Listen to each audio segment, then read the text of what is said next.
भागवत पुराण द्वितीय स्कंद छठा अध्याय विराट शरीर की उत्पत्ति।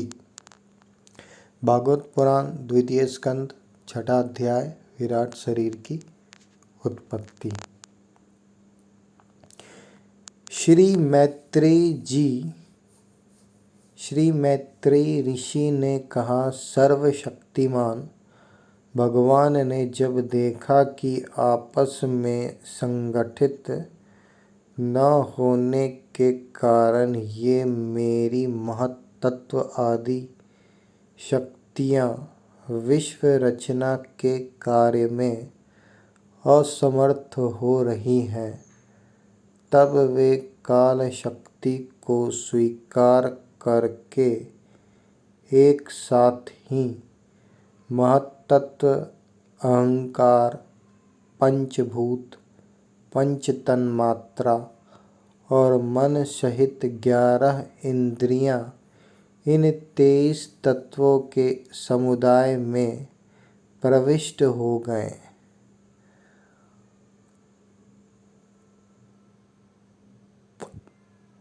महत्तत्व, अहंकार, पंचभूत, पंच तन्मात्रा और मन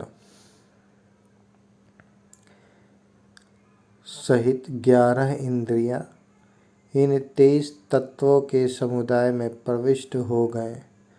उनमें प्रविष्ट होकर उन्होंने जीवों के सोए हुए अदृष्ट को जागृत किया और परस्पर विलग हुए उस तत्व समूह को अपनी क्रिया शक्ति के द्वारा आपस में मिला दिया। इस प्रकार जब भगवान ने अदृश्य को कार्योन्मुख किया, तब उस 23 तत्वों के समूह ने भगवान की प्रेरणा से अपने अंशों द्वारा आदिपुरुष विराट को उत्पन्न किया। अर्थात जब भगवान ने अंश रूप से अपने उस शरीर में प्रवेश किया, तब वह विश्व रचना करने वाला महत्तत्वादि का समुदाय एक दूसरे से मिलकर परिणाम को प्राप्त हुआ। यह तत्वों का परिणाम ही विराट पुरुष है, जिसमें चराचर जगत विद्यमान है। जल के भीतर जो अंड रूप आश्रय स्थान था, उसमें वह हिरण्यमय विराट पुरुष संपूर्ण जीवों को साथ लेकर 1000 दिव्य वर्षों तक रहा। वह विश्व रचना करने वाले तत्वों का गर्भ कार्य था तथा ज्ञान, क्रिया और आत्मशक्ति से संपन्न था। यानी कि वो जो विश्व रचना करने वाले तत्वों का गर्भ, वो तो कार्य हो गया, कारण भगवान है। यहाँ तक अभी कार्य है और कारण, सारे कारणों के कारण कौन है? सारे कारणों के भी कारण भगवान है, बाकी सब तो कार्य है। तो ये कार्य था तथा ज्ञान, क्रिया और आत्म शक्ति से संपन्न था। इन शक्तियों से उसने स्वयं अपने क्रमशः एक हृदय रूप, 10 प्राण रूप और 3 आध्यात्मिक, आधिदैविक, आधिभौतिक विभाग किए।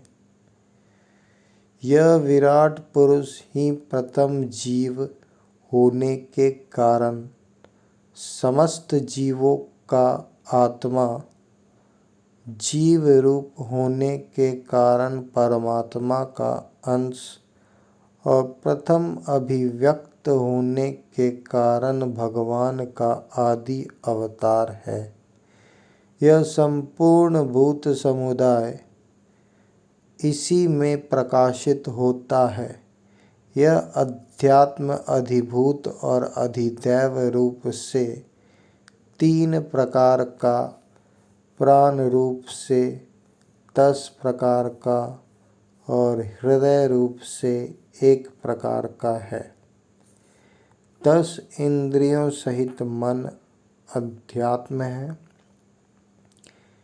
यानी 5 कर्मेंद्री, 5 ज्ञानेंद्रिय और 1 मन।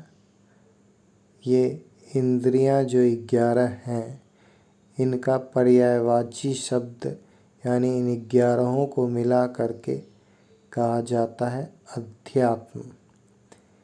इंद्रियादि के विषय अधिभूत हैं, यानी ये जितने भी 5 कर्मेंद्रियां, 5 ज्ञानेंद्रियां और मन जो इनके विषय हैं, जैसे कि शब्द, स्पर्श, रूप, रस, गंध, ये जो 5 विषय हैं, शब्द, स्पर्श, रूप, रस, गंध, ये अधिभूत कहलाते हैं। यानी इन 5 को का पर्यायवाची शब्द यानी दूसरा अल्टरनेटिव शब्द है अधिभूत। और इंद्रियाधिष्ठाता देव अधिदैव है, मतलब इन सारे इंद्रियों के अलग अलग देवता भी होते हैं।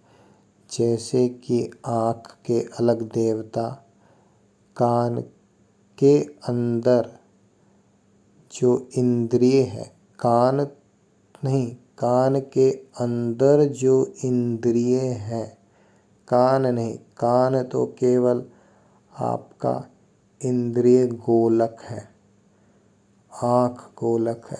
उसके अंदर अधिष्ठित जो देवता है, उन प्रत्येक इंद्रियों के अलग अलग देवता हैं। तथा प्राण, अपान, उदान, समान, स्थान, नाग, कूर्म, कृकल, देवदत्त और धनंजय, ये 10 प्राण हैं। यानी कि इंद्रियों, कर्मेंद्रिय, ज्ञानेंद्रिय और मन, 5 5 5, 5 इन कर्मेंद्रिय, 5 ज्ञानेंद्रिय और मन, इन सब को मिला के 11। ये तो हो गए अध्यात्म। इंद्रियों के विषय हो गए अधिभूत और इंद्रियों के अधिष्ठाता देवता हो गए अधिदैव।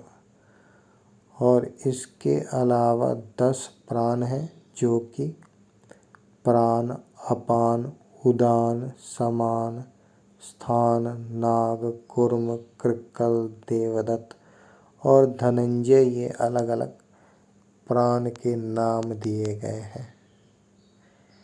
फिर विश्व की रचना करने वाले महत्तत्व आदि के अधिपति श्री भगवान ने उनकी प्रार्थना को स्मरण कर उनकी वृत्तियों को जगाने के लिए अपने चेतन रूप तेज से उस विराट पुरुष को प्रकाशित किया, उसे जगाया।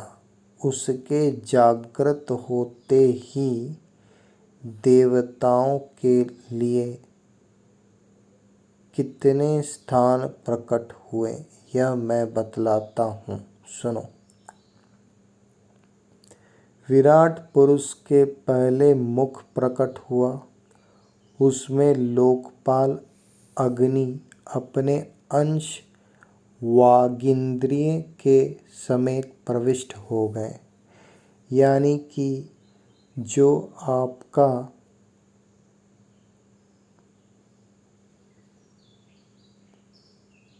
जब विश्व की रचना भगवान ने कर दी, तो उसके अधिपति जो देवता वगैरह हैं, यानी महत तत्व आदि के अधिपति श्री भगवान ने, मतलब महत तत्व जो प्राइमरी बिल्डिंग ब्लॉक्स या मटेरियल जो भी तत्व थे, मेन पंचभूत या महत तत्व आदि को कुछ लोग बुद्धि भी कहते हैं। तो इसके जब अधिपति भगवान ने उनकी प्रार्थना को स्मरण कर उनकी वृत्तियों को जगाने के लिए अपने चेतन रूप तेजस उस विराट पुरुष को प्रकाशित किया, उसे जगाया। उसके जागृत होते ही देवताओं के लिए कितने स्थान प्रकट हुए, यह मैं बतलाता हूँ, सुनो। यानी जो फर्स्ट बेसिक बिल्डिंग ब्लॉक्स जिसे कहते हैं वो महत तत्व है, उससे ही सारे चीज़ का स्टार्ट हुआ। और जब भगवान ने उससे बनाना स्टार्ट किया जगत का निर्माण, तो उसके जागृत होते ही देवताओं के लिए कितने स्थान प्रकट हुए मैं बतलाता हूँ। विराट पुरुष के पहले मुख प्रकट हुए, यानी सबसे पहले मुख बना, उसमें लोकपाल अग्नि अपने अंश वाग्नेन्द्रिय के समेत प्रविष्ट हो गए। यानी जो मुख है वो तो आपका हो गया एक इंद्रिय जिसको आप अध्यात्म कह सकते हैं, मुख को। और मुख के जो इंद्रिय हैं वागेंद्री, उस वागेंद्री जो है वागेंद्री उसके अधिभूत हो गए और अग्नि इसके देवता हैं। यानी मुख के जो देवता हैं वो अग्नि है और अग्नि के अंदर आपका 3 गुण होता है या विषय होता है अग्नि के। एक तो शब्द, स्पर्श और रूप, यानी अग्नि के 3 अधिभूत हो गए। और अग्नि जो स्वयं है वो अधिदैव हो गए। तो जो मुख है उसके मुख अध्यात्म के अग्नि अधिदैव हुए और वागेंद्रिय के ये, और मुख से आप शब्द निकालते हैं, स्पर्श और रूप, यानी ये 3 इसके विषय हैं जिससे यह जीव बोलता है। फिर विराट पुरुष के तालु उत्पन्न हुआ।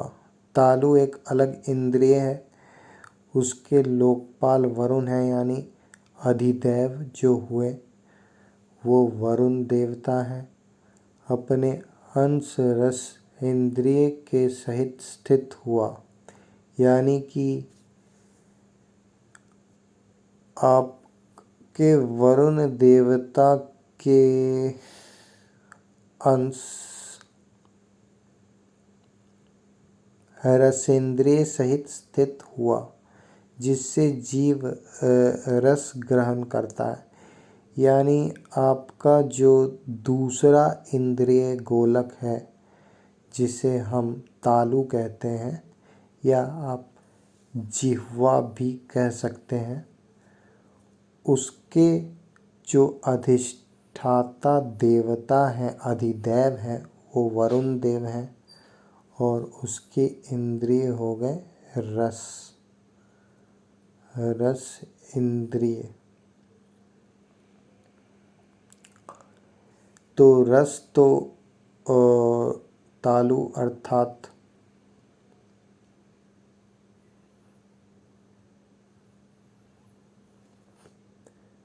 तालु के जो विषय हो गए वो हो गए रसेंद्रिय, जिससे जीव रस ग्रहण करता है।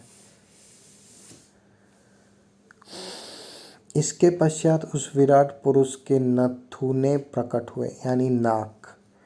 नाक जो हो गया वो हो गया आपका इंद्रिय, और उस इंद्रिय के यानी अध्यात्म हो गया, और उसमें दोनों अश्विनी कुमार अपने अंश ज्ञानेंद्रिय के सहित प्रविष्ट हुए। यानी इसके दो, एक तो आपका राइट दायां नाक का छिद्र होता है और दूसरा बायां होता है, तो दोनों अश्विनी कुमार जो इसके हैं वो अधिदैव हैं, और इस ज्ञानेंद्रिय के सहित प्रविष्ट हुए। यानी इसके अंदर जो आपका नाक का विषय है, जिसे गंध कहते हैं, सूंघना, गंध, वो इसके विषय हो गए,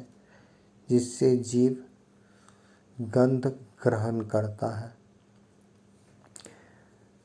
इसी प्रकार जब उस विराट देह में आंखें प्रकट हुई, तब उनमें अपने अंश नेत्रेंद्रिय के सहित लोकपति सूर्य ने प्रवेश किया। इस प्रकार जब उस विराट देह में आंखें प्रकट हुई,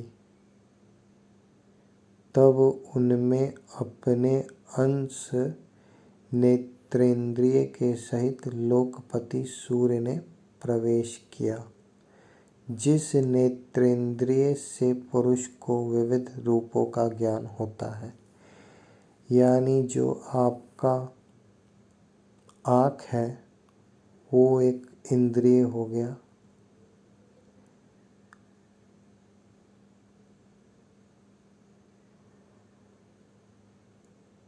ज्ञान इंद्रिय ही कहेंगे, ज्ञान इंद्रिय आँख, जिससे आपका रूप, जिसका विषय है, यानी रूप तो हो गया आपका अधिभूत, और आँख हो गया आपका, दोनों आँखें मिला करके हो गए अध्यात्म, और आँख के जो विषय हुए यानी कि रूप, वो इसके अधिभूत हो गए, और सूर्य इसके लोकपति हैं, यानी सूर्य देव इसके अधिदैव हो गए। फिर उस विराट विग्रह में त्वचा उत्पन्न हुई, उसमें अपने अंश त्वगेंद्रिय के सहित वायु स्थित हुआ। जिस त्वगेंद्रिय से जीव स्पर्श का अनुभव करता है, यानी उसके बाद त्वचा, जिसे स्किन भी कहते हैं, वो आपका उत्पन्न हुआ, और उस त्वगेंद्रिय के सहित वायु स्थित हुआ, यानी उसके साथ ही वायु उसके अंदर प्रवेश कर गया, और उसी के कारण आप स्पर्श का अनुभव कर पाते हैं। यानी स्पर्श जो कि त्वचा इंद्रिय जो है यानी अध्यात्म, उसके अधिदेवता तो हो गए आपके वायु, और स्पर्श जो विषय है वो हो गया अधिभूत। जब इसके कर्ण छिद्र प्रकट हुए, तब उनमें अपने अंश श्रवेंद्रिय के सहित दिशाओं ने प्रवेश किया। यानी कान, जो दो कान हैं, ये तो अध्यात्म हो गए कर्णगोलक, और उसमें श्रवेंद्रिय सहित दिशाओं ने प्रवेश किया। यानी दिशाएं जो हैं, इन जिस श्रवेंद्रिय से जीव को शब्द का ज्ञान होता है, तो दिशाएं तो इसके लोकपाल अधिदेवता हो गए, और श्रवेंद्रिय गोलक जो है आपका इंद्रिय कान का छिद्र, वो तो हो गया अध्यात्म, अधिदैव दिशाएं हो गई। और श्रवेंद्रिय के जो विषय है यानी अधिभूत, वो हो गए शब्द। फिर विराट शरीर में चर्म उत्पन्न हुआ, जिसमें अपने अंश रोमों के सहित औषधियाँ स्थित हुईं, जिन रोमों से जीव खुजली आदि को अनुभव करता है। यानी कि शरीर में चर्म यानी ऊपरी परत जो हाथ का होता है वो सारा चर्म कहलाता है। तो उसमें अपने अंश रोमों के सहित औषधियाँ स्थित हुई, यानी औषधियाँ एक तरह से ये अधिदैव हो गई। और रोमों से जीव जो खुजली अनुभव करता है वो तो आपका विषय हो गया। अब उसके लिंग उत्पन्न हुए। अपने इन आश्रय में प्रजापति अपने अंश वीर सहित प्रवेश किया, जिसका जीव आनंद का अनुभव करता है। फिर विराट पुरुष के गुदा प्रकट हुई, उसमें लोकपाल मित्र ने अपने अंश पायु इंद्रिय के सहित प्रवेश किया। इससे जीव मल त्याग करता है। इसके पश्चात उसके हाथ प्रकट हुए, उनमें अपनी ग्रहण त्याग रूपा शक्ति के सहित देवराज इंद्र ने प्रवेश किया। इस शक्ति से जीव अपनी जीविका प्राप्त करता है। यानी अब 5 ज्ञानेंद्रिय के बाद ये 5 कर्मेंद्रिय की बात हो रही है। हाथ, पैर,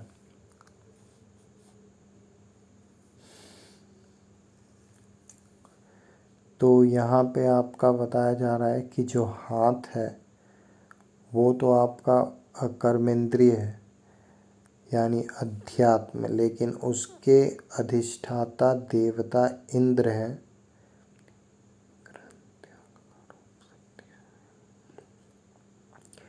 इस शक्ति से जीव अपनी जीविका प्राप्त करता है।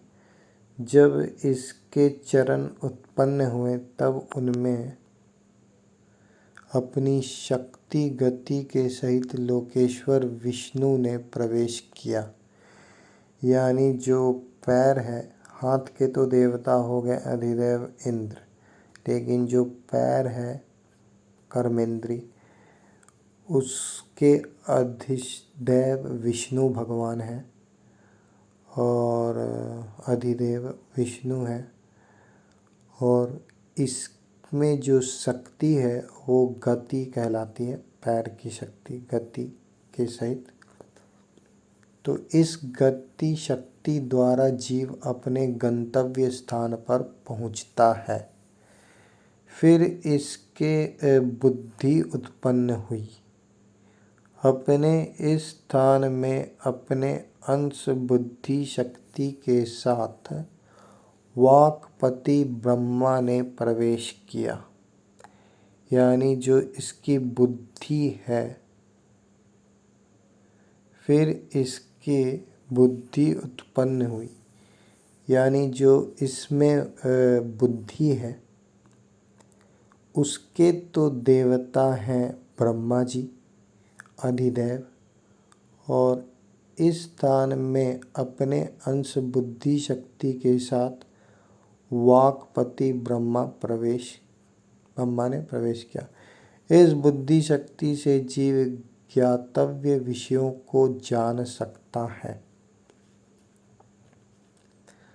आप बुद्धि से ही निर्णय लेते हैं उचित अनुचित का, और प्रत्येक के बुद्धि के अधिदेव हैं स्वयं ब्रह्मा भगवान, जबकि हाथ के अधिदेव हैं इंद्र और पैर के अधिदेव हैं विष्णु भगवान।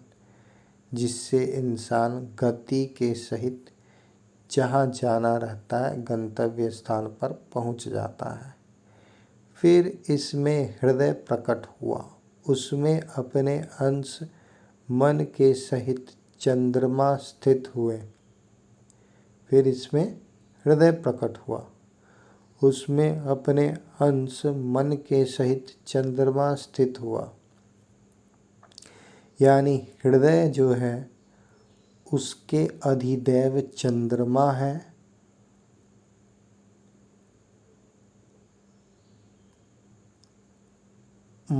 और वो मन के सहित वहाँ निवास करते हैं। इस मन शक्ति के द्वारा जीव संकल्प विकल्प आदि विकारों को प्राप्त होता है। अर्थात बुद्धि के तो देवता ब्रह्मा जी हुए, जिससे कि आप जो विषय है हमारे ज्ञातव्य विषय यानी सुनना, देखना, स्पर्श करना, इन सब का जो अनुभव होता है वो तो बुद्धि के द्वारा होता है। लेकिन जो संकल्प आदमी करता है और विकल्प करता है, डिसीजन लेना, वो मन जो है वो हृदय में निवास करता है और हृदय के देवता हैं चंद्रमा। तत्पश्चात विराट पुरुष में अहंकार उत्पन्न हुआ। इस अपने आश्रय में क्रिया शक्ति सहित अभिमान रुद्र ने प्रवेश किया। यानी जो इंसान के अंदर अहंकार होता है उसके अधिदैव रुद्र हैं और वो क्रिया शक्ति के सहित प्रवेश किया। यानी जो भी एक्शंस हम लेते हैं या गतिशील होते हैं, क्रिया का कर्म करते हैं, वो रुद्रदेव उसके अधिदैव हैं और वो अपने अहंकार जो पुरुष के अंदर होता है उसके अधिदैव रुद्र हैं। इससे जीव अपने कर्तव्य को स्वीकार करता है। अब इसमें चित्त प्रकट हुआ, उसमें चित्त शक्ति के सहित महत्तत्व ब्रह्मा स्थित हुआ। तो चित्त के भी जो अधिदैव हैं वो ब्रह्मा ही हैं और बुद्धि के भी यहाँ पे ब्रह्मा ही हैं, बुद्धि के भी देवता। तो बुद्धि का काम क्या है? वो बुद्धि का काम है ज्ञातव्य विषय, जितने भी विषय हैं उसको जान लेना। यानी आँख का जो विषय है देखना, कान का सुनना, नाक का सूंघना, ये सारा जो भी विषय है वो सब बुद्धि के द्वारा ही संभव है। यानी गंध के प्रकार दृश्य जो हम देख रहे हैं उसको डिसीजन ले लेना कि ये दृश्य किस प्रकार का है, किस रंग का है, इस तरह का जो भी डिसीजन है वो बुद्धि शक्ति के द्वारा ही संभव है। और मन जो है वो आपका हृदय में चंद्रमा ने मतलब इसके प्रकट हृदय में जो आपका है वो मन और चंद्रमा दोनों निवास करते हैं। चंद्रमा उसके अधिदैव हुए और मन सहित, और मन का काम होता है मन शक्ति के द्वारा जीव संकल्प विकल्प आदि विकारों को प्राप्त होता है। अब बात चल रही थी चित्त शक्ति की। तो चित्त शक्ति महत्तत्व ब्रह्मा, अब इसमें चित्त प्रकट हुआ, उसमें चित्त शक्ति के सहित महत्तत्व ब्रह्मा स्थित हुआ। तो चित्त तो हो गया आपका एक प्रकार का इंद्रिय और उसके अंदर शक्ति के सहित ब्रह्मा महत्तत्व अर्थात यहाँ ब्रह्मा कहा गया है। ब्रह्मा, महत्तत्व और बुद्धि कभी कई एक बार पर्यायवाची के रूप में भी इस्तेमाल होता है। तो महत्तत्व ब्रह्म और स्थित हो गए चित्त में। इस चित्त शक्ति से जीव विज्ञान चेतना के को उपलब्ध करता है। यानी जो चित्त शक्ति है उससे चेतना मिलती है। यानी चेतन अचेतन जो शब्द का प्रयोग होता है, चेतन यानी कि गतिशील है, अचेतन यानी नॉन मूविंग ऑब्जेक्ट्स, जड़ वस्तु। इस विराट पुरुष के सिर से स्वर्गलोक, पैरों से पृथ्वी और नाभि से अंतरिक्ष आकाश उत्पन्न हुआ। इनमें क्रमशः सत्व, रज और तम इन तीन गुणों के परिणाम रूप देवता, मनुष्य और प्रेतादि देखे जाते हैं। इनमें देवता लोग सत्व गुण की अधिकता के कारण स्वर्ग लोक में, मनुष्य और उनके उपयोगी गौ आदि जीव रजोगुण की प्रधानता के कारण पृथ्वी में तथा तमोगुणी स्वभाव वाले होने के से रुद्र के पार्षद गण भूत प्रेत आदि दोनों के बीच में स्थित भगवान के नाभि स्थानीय अंतरिक्ष लोक में रहते हैं।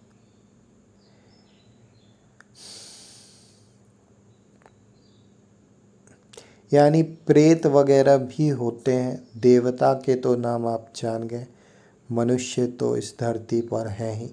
इसके अलावा प्रेत का भी चर्चा किया गया है इन पुराणों में। तो इनमें देवता लोग सत्वगुणी की अधिकता के कारण स्वर्ग लोक में रहते हैं। मनुष्य और उनके उपयोगी गौ यानी गाय वगैरह आदि जीव रजोगुणी यानी हम लोग मनुष्य वगैरह रजोगुण के अंदर आते हैं। रजोगुणी मात्रा हमारे अंदर अधिक होती है। स्वर्ग लोक के सभी लोग सत्वगुणी होते हैं और रजोगुणी प्रधानता मनुष्य में पाई जाती है, जो कि पृथ्वी पर रहते हैं। और पृथ्वी भूगोल है, ये गोल है, कोई चौखुट नहीं है, ये भूगोल ही है। तथा तमोगुणी स्वभाव वाले होने से रुद्र के पार्षदगण यानी भूत प्रेत आदि जितने तमोगुणी हैं, दोनों के बीच में स्थित भगवान के नाभि स्थानीय अंतरिक्ष लोक में रहते हैं। यानी जो हमसे भी ऊपर, पृथ्वी से ऊपर अंतरिक्ष है, उसमें भूत प्रेत आदि निवास करते हैं। पृथ्वी पर नहीं रहते हैं, लगभग ना के बराबर रहते हैं। ये सारे तमोगुणी लोग अंतरिक्ष लोक में निवास करते हैं। विदुर जी वेद और ब्राह्मण भगवान के मुख से प्रकट हुए। और ये जो 4 वेद हैं और ब्राह्मण हैं, ये भगवान के मुख से प्रकट हुए हैं, इस तरह इसमें बताया गया है। मुख से प्रकट होने के कारण ही ब्राह्मण सब वर्णों में श्रेष्ठ और सबका गुरु है। उनकी भुजाओं से क्षत्रिय वृत्ति और उनका अवलंबन करने वाला क्षत्रिय वर्ण उत्पन्न हुआ। जो विराट भगवान का अंश होने के कारण जन्म लेकर सब वर्णों की चोर आदि के उपद्रवों से रक्षा करता है। पहले तो आप जान जाइए कि जितने मनुष्य हैं वो सारे रजोगुणी होते हैं, सत्वगुणी तो होते नहीं हैं। रजोगुणी यानी उनके अंदर काम, क्रोध, लोभ, मोह ये सारे चीज़ मौजूद हैं। सभी मनुष्यों के अंदर, और इसका कोई अंत नहीं कर सकता। अब आता है बात कि तमोगुणी तो आप जाने गए, भूत प्रेत आदि ये सब अंतरिक्ष में निवास करते हैं। और विदुर जी को बताया जा रहा है कि जो वेद और ब्राह्मण है वो भगवान के मुख से प्रकट हुए हैं। मुख से प्रकट होने के कारण ही ब्राह्मण सब वर्णों में श्रेष्ठ और सबका गुरु है। उनकी भुजाओं से क्षत्रिय वृत्ति और उनका अवलंबन करने वाला क्षत्रिय वर्ण उत्पन्न हुआ। यानी उनके जो हाथ है उससे क्षत्रिय लोग उत्पन्न हुए। जो विराट भगवान का अंश होने के कारण जन्म लेकर सब वर्णों की चोर आदि के उपद्रवों से रक्षा करता है। यानी प्रत्येक इंसान का जो मुख है उसको भी आप ब्राह्मण कह सकते हैं, और प्रत्येक इंसान का जो भुजा है वो आपका क्षत्रिय स्वभाव का होता है। जो विराट भगवान का अंश होने के कारण जन्म लेकर सब वर्णों की चोर आदि के उपद्रवों से रक्षा करता है।